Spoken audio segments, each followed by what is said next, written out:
if you've been a little bit disappointed in how your language practice has gone in 2025, this video is for you, my friend. I'm Louisa, I'm a language coach and a translator specialising in the field of psychology, and I'm going to walk you through a simple process of how you can get fluent in 2026. It doesn't matter whether you're going to class or you're just listening to stuff on the internet, reading books, whatever it is, this will work. The first thing that I'd like you to do is something that is left out of most language courses, and it's to set a really clear intention as to what it is you want to get out of 2026. So what's your intention by 6 months' time, by 9 months' time, the end of the year?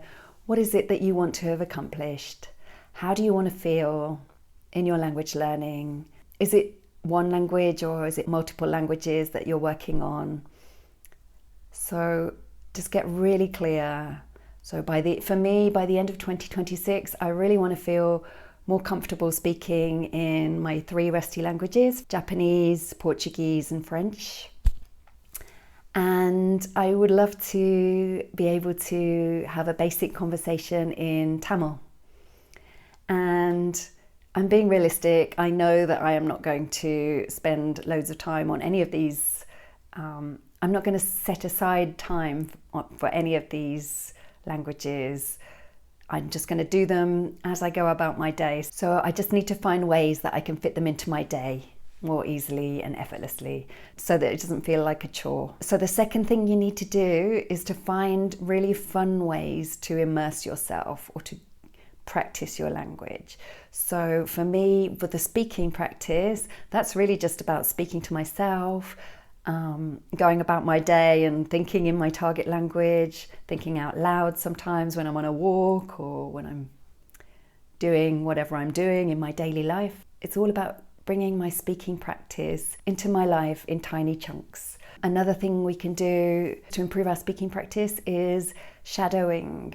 I'll do a separate video on that in a few weeks, but basically shadowing is where you listen to native speakers and you practice what they're saying. So you kind of parrot back after them the words that they've said and you try and mimic their accent as closely as you can. This is something that I did naturally as a kid because I loved languages, but now it's a thing and it's got a name, shadowing. So you can check out other language geeks' advice for that, but I aim to do a video very soon on that. Thirdly, and this is super important for keeping it realistic, set a minimum amount that you're happy to do daily. Keep it really low so that it's easy to get back onto the wagon when you've fallen off. For me, I'm just going to say 2 minutes of each: Portuguese, Japanese, French, and Tamil.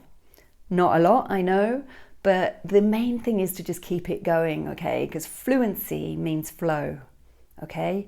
So if we want to be better than we were last year, all we need to do is keep showing up, keep moving in the right direction, keep learning new words, and keep practicing. It doesn't matter what you're doing, just so long as it feels good and you're moving in the right direction. Keep the flow going with your interesting and joyful, fun language practice, and make sure you set the bar really low so that you can't fail.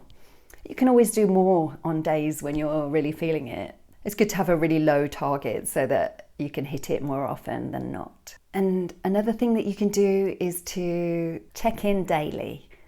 So whether you have a habit tracker on your fridge or by your bedside table, or you just have a practice of before you go to bed, as you get into bed, think, how did I do today? Whatever it is, if you've got a way of coming back and checking, did I practice today? Did it feel joyful? That is the way you'll keep yourself on track. And if you didn't practice today, if you forgot, you can either do a 2-minute bedtime practice or just give yourself some self-compassion and set the intention to do better tomorrow. So that's a daily practice, but if you do this weekly or monthly, especially with other language learners, this can be a really powerful thing to keep you on track. I've got a Facebook group, a free Facebook group, if you want to get a bit more accountability over there. I'll leave the link below. And I'm also doing a free language coaching session online in a couple of weeks. I'll leave the link below so you can sign up there, and that one's free as well. And here's something really super simple, low tech, that everyone can do. Get yourself a notebook, just a simple lined notebook, or it can be a line notebook's best. And then you just jot down the words that you learn each day or each week. And the thing with that is it's centralizing your learning in one place, and it's really easy. Like, you don't have to go and find an app. When you've had too much screen time, you can always look at it, spend a few minutes just looking back over the words that you learned in the last few weeks. And it's just low key, it's really easy. It doesn't take a minute to go and grab yourself a notebook and just dedicate that notebook to your language learning. It keeps it all tidy and centralized. I really recommend that you also, if you're writing down a new word that you've learned, write the context of that word. Where did you hear it? What was the sentence? Because we learn better when we hear words in their whole context, in a whole sentence. And that way we can produce it ourselves much easier afterwards too. Just detached words on their own in a list don't really do the same thing for your brain in terms of connections and making the language more alive.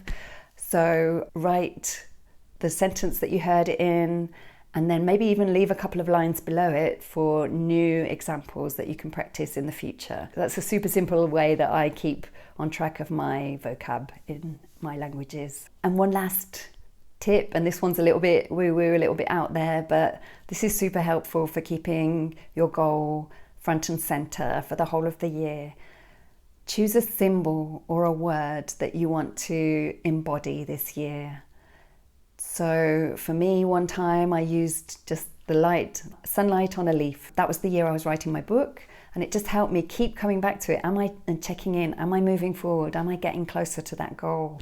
It's a really lovely vibe lifting practice that I do that helps me check in with my goals and whether I'm making progress, and with the bigger picture, with who I want to show up as in the world. Your symbol can be anything that's meaningful for you, or that would feel uplifting or empowering, and perhaps something you see often, or something you would like to remember often. And that's it, I think.